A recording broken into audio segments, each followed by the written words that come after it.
ধৰ্মৰ যিবিলাক বেপাৰী নাইবা যিবিলাক ঠিকাদাৰ, সেই ঠিকাদাৰবিলাকে যেতিয়া নিজৰ বেপাৰ বেয়া হৈ যায় মাজে মাজে, তেতিয়া কিছুমান পাব্লিচিটি ষ্টাণ্ট কৰে। অগ্নিনাভ মন্দিৰো ইয়াৰ বিপৰীত নহয়।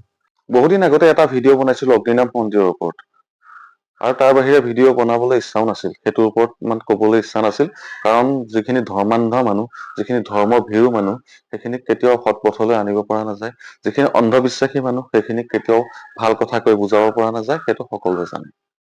সেইকাৰণে একো বনোৱা নাছিলো। কিন্তু যেতিয়া ৰিচেণ্টলি অগ্নিনাভ মন্দিৰৰ বিগ্ৰহভাগ চুৰি হৈ গ'ল, চুৰি হোৱাৰ পাছত পুলিচে ঘূৰাই পালে, আৰু ঘূৰাই পোৱাৰ পাছত আজিৰ যিটো পৰিস্থিতি, এতিয়া যিটো চলি আছে ছচিয়েল মিডিয়াত, সেইটো দেখি দেখি অধৈৰ্য হৈ আজি আকৌ এই ভিডিঅ'টো আপোনালোকলৈ বুলি বনালো।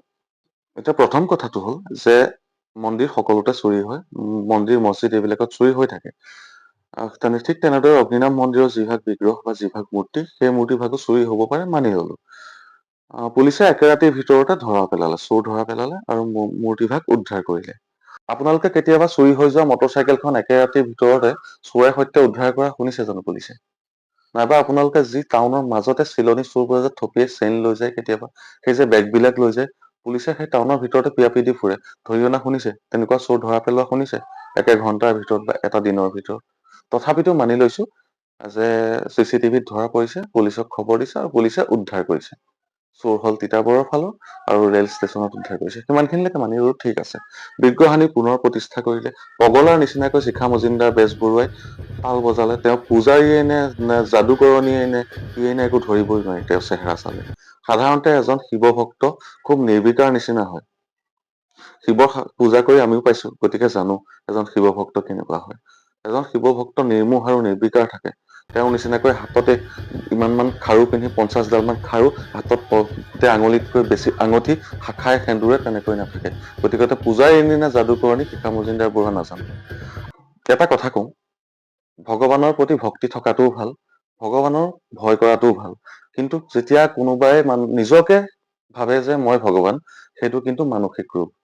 শিখা মজিন্দৰ আপোনালোকে ভিডিঅ' বিলাক চালে গম পাব, তেওঁ প্ৰতিটো কথাতে এটা কথাই বুজাব বিচাৰে যে ভগৱান শিৱ তেওঁৰ গাত লম্ভি আছে, বা ভগৱান শিৱই তেওঁৰ গাত আছে। আমি তেজ মঙহৰ এই দেহাটোলৈ সামান্য, আমিতো একোৱেই নহয়, আগতেও কৈছো যে এইটো ধূলিকণা। এই বিশ্ব ব্ৰহ্মাণ্ডখনত আমি এটা ধূলিকণাৰ সমান, আমাৰ যোগ্যতা এটা ধূলিকণাৰ সমান। গতিকে আমাৰ গাত সেই পৰমেশ্বৰে বা সেই ভগৱানে কেতিয়াও ঠিক নিদিয়ে। এইবিলাক হৈছে মানসিক ৰোগ।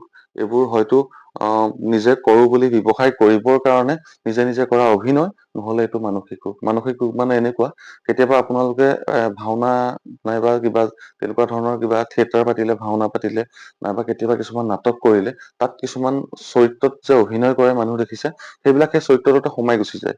এই যে ভাওনাত কেতিয়াবা কৃষ্ণ লম্ভা বা কিবা বেলেগ কিবা লম্ভা, তেনেকুৱা ভগৱান লম্ভা যে লম্ভি থাকে মাজে মাজে, সেই তেনেকুৱা ধৰণৰ। সেইবিলাক হৈছে মানসিক ৰোগ। সেই চৰিত্ৰটোত ইমানেই বেছিকৈ সোমাই পৰে, দিনে ৰাতি ইমানেই বেছিকৈ ভাবিবলৈ লয়, যে সেই গোটেই বস্তুটো আহি গাত লম্ভাৰ নিচিনা নিজে ভাবি থাকে মানে, আৰু সেইটো মানসিক ৰোগ। হয়তো শিখা মজিন্দৰ বেজবৰুৱা সেইটো হৈছে, আৰু নহলে তেওঁ অভিনয় কৰিছে। আৰু যদি তেখেতে ব্যৱসায়ৰ কাৰণে অভিনয় কৰিছে, যদি ভাবিছে তেখেতে যে মই ব্যৱসায়টো মই বহল কৰিম, এনেকৈ এইদৰে পাব্লিচিটি ষ্টাণ্ট কৰি কৰি, তেনেহলে তেওঁক কৈ থওঁ যে ভগৱান শিৱৰ যিটো নিৰ্বিকাৰ ৰূপ, সেইটোহে আপুনি দেখিছে। শিৱৰ যি ৰুদ্ৰ ৰূপ বুলি কওঁ আমি, সেই ৰুদ্ৰ ৰূপটো আপুনি দেখা নাই। আৰু সেই ৰুদ্ৰ ৰূপটো হয়তো আপোনাৰ কাৰণে বহুত বেছি দূৰত নাই। ভৱিষ্যতবাণী কৰি থলো, মনত ৰাখিব। মন্দিৰৰ বিগ্ৰহ ভাগ হেৰাল, বিচাৰি পালে। বিচাৰি পোৱাৰ পাছত ছচিয়েল মিডিয়াত আগৰ যিটো ঢৌ আছিল, অন্ধবিশ্বাসৰ যি ঢৌ, ভয়ৰ যিখন দোকান, সেই দোকানখনৰ পাতনি আকৌ মেলা দেখা গল। এতিয়া সকলোতে কেৱল অগ্নিনাভ, অগ্নিনাভ আৰু অগ্নিনাভ। আপোনাৰ আশে পাশে দেখিব তেনেকুৱা এটা জয়াল মন্দিৰ আছে, মই ভগৱান শিৱৰ কথা কৈছো। শিৱ মন্দিৰ এটা প্ৰত্যেকৰে ঘৰৰ ওচৰে ওচৰে বা তেনেকুৱা নাম থকা এভাগ শিৱ মন্দিৰ আছে। চাব, সেই মন্দিৰ কেইভাগত কোনো ধৰণৰ বাধ্য বাধকতা নাই। আপুনি যাবৰ কাৰণে কোনো বাধ্য বাধকতা নাই। আপুনি তাত বেলপাত লৈ গৈছে, গাখীৰ ঢালিছে শিৱৰ লিংগত, লিংগ অবিহনে শিৱৰ যি আৰাধনা, সেই আৰাধনা হল অপূৰ্ণ। সেইটো সকলোৱে জানে। যি শিৱৰ বিষয়ে অলপ হলেও জানে, তেওঁলোকে জানে। বেলপাত আপোনালোকে দিয়ে, আপোনালোকে শিৱৰ লিংগত গাখীৰ ঢালে, সেই কামখিনি কৰি আপোনালোকে যিটো প্ৰশান্তি পায় বা যিটো মনত শান্তি পায়, সেই শান্তিটো আপোনালোকে 500 এটকা বৰঙণি যিটো ধাৰ্য কৰি দিয়া হয়, সেই বৰঙণিটো দি কিন্তু নাপায়। এটা ৰাজহুৱা মন্দিৰ আৰু কোনোবাই খুলি লোৱা এটা ব্যক্তিগত মন্দিৰৰ মাজত বহুত পাৰ্থক্য থাকে। এটা ৰাজহুৱা মন্দিৰৰ বহুতো লোক মানে জড়িত হৈ থাকে। তেওঁলোকে নিজৰ কাম নিজে কৰি যায় আৰু তাৰ যিখিনি মন্দিৰৰ বৰঙণিৰ টকা, সেই টকাখিনি কিছুমান ভাল কামত খাটে। কিন্তু ব্যক্তিগতভাৱে এজন মানুহে যেতিয়া এটা মন্দিৰ খুলি ব্যৱসায় কৰে, সেই ব্যৱসায়ৰ পইচাটো যেতিয়া বহুত এটা হিউজ মানে বহুত ডাঙৰ এমাউন্ট হয় সেইটো। সেই এমাউন্টটো যদি আপুনি ইনকাম কৰে, আপুনি যিকোনো কাম কৰি, হয় নে নহয় চাব, উইদাউট টেক্স ফাইল আৰু উইদাউট GST।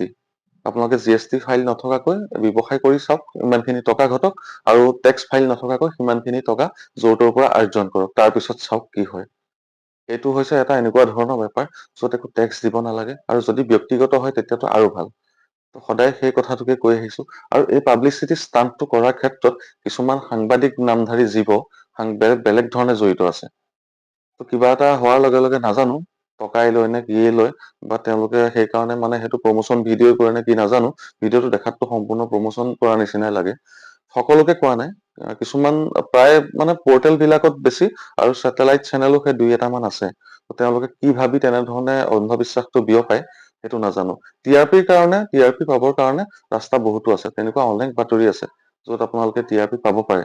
সেই তেনেকুৱা ধৰণৰ অন্ধবিশ্বাস বিয়পাই মানুহৰ মাজত বিভ্ৰান্তি সৃষ্টি নকৰিলেও হয়। কিছুমান এনেকুৱা পৰ্টেল আছে যাৰ কোনো ৰেজিষ্ট্ৰেশ্যনেই নাই। সেইখিনিয়ে যিমান ডাঙৰকৈ নিউজৰ নিচিনাকৈ বজায়, মানে নিউজ কৰি বজাই পেলাই, তো মানুহৰ মাজত সেইবিলাক সোনকালে চকু পৰে, সোনকালে মানুহৰ মাজত ভাইৰেল হৈ গুচি যায়। তো সেইখিনি দেখুৱাই পেলাই মানুহৰ মাজত বিভ্ৰান্তি সৃষ্টি কৰি আছে। এই মন্দিৰ ভাগৰ ক্ষেত্ৰত এটা কথা ভালকৈ দেখা গৈছে যে পুৰুষ বিলাকৰ বিপৰীতে যিসকল মহিলা, সেই মহিলাসকলে সোনকালে আকৃষ্ট হয়। আকৃষ্ট হোৱাৰ অন্য একো কাৰণ নাই। মহিলাসকলে ভক্তিতকৈ ভয়টো বেছি কৰে, প্ৰথম কথা। আৰু কোনো ধৰণৰ মানে লজিক ৰাখি পেলাই বা কোনো ধৰণৰ যুক্তিবাদী কথাৰে বা যুক্তিবাদী চিন্তাধাৰাৰে ভাবি নেচাই পেলাই মনটো তেওঁলোকৰ বহুত চেঞ্চিটিভ হয়। পতককে কোনোবাই কিবা এটা কৈ দিলে মনটো ভাল, মানে তেনেকুৱা সেই প্ৰতি ভক্তিত মূৰ দোৰ খাই গ'ল, আৰু সেই তালৈ ঢাপলি মেলিলে। তেওঁলোকে সেই আন 10 গৰাকীক কলে, সেই তেনেকৈ অন্ধবিশ্বাসটো বাঢ়ি গৈ আছে। বিশ্বাস কৰাত কোনো আপত্তি নাই। কোনোবাই কৰবালৈ গৈছে, মন্দিৰত চাকি জ্বলাইছে, ধূপ জ্বলাইছে, কোনো আপত্তি নাই। কিন্তু সেই যিবিলাক মানে এনেকৈ যিবিলাক আনৰ মাজত সোমোৱাই দিবলৈ বিচৰা যিটো বিষবাষ্প, সেই বিষবাষ্পটোৱে সমাজত কেতিয়াবা আকৌ মানে দুদিনমান পিছত দিগদাৰ কৰিবগৈ। এতিয়া শিখা মজিন্দৰ, প্ৰেছ বৰুৱাই তেনেকুৱা এটা ব্যৱসায় চলাই আছে। আজি কোনো মাত মতা নাই, সকলোৱে তাতে উজান দি আছে। কাইলৈ বেলেগ এজনে কৰিব, কাইলৈ মই কৰিম তেনেকুৱা এটা কাম। আৰম্ভ কৰিম, মোৰ নিচিনাকৈ 10জনে আৰম্ভ কৰিব তেনেকুৱা এটা কাম। ধৰ্মৰ নামত মানুহক ভয় খুৱাব, আমাৰ সনাতন ধৰ্মটোক বদনাম কৰি গৈ থাকিব। সেই বিষয়টোৰ বিষয়ে একো নজনাকৈ মানুহে তেনেকৈ নিজৰ ব্যক্তিগত মন্দিৰ খুলি থাকিব, তেনেকৈ ভুল ধাৰণা মানুহৰ মাজত শিপাই দিব, আৰু অন্ধবিশ্বাস বিয়পাই থাকিব। মোৰ মনত যিখিনি ভাৱ আহিল, যিখিনি সম্যক জ্ঞান আছে, সেইখিনিৰ পৰা যিখিনি মই ভাবিলো বা বুজিলো, সেইখিনিকে আপোনালোকৰ মাজলৈ এৰিলো। মোৰ যি মতামত, সেই মতামতৰ লগত আপোনালোকৰ মতামত মিলিব লাগিব বুলি কোনো কথা নাই। কিন্তু যদি এই ভিডিঅ'টোত মই কিবা ভাল কথা কৈছো বুলি ভাবিলে, তেন্তে আপোনালোকে শ্বেয়াৰ কৰিব পাৰে।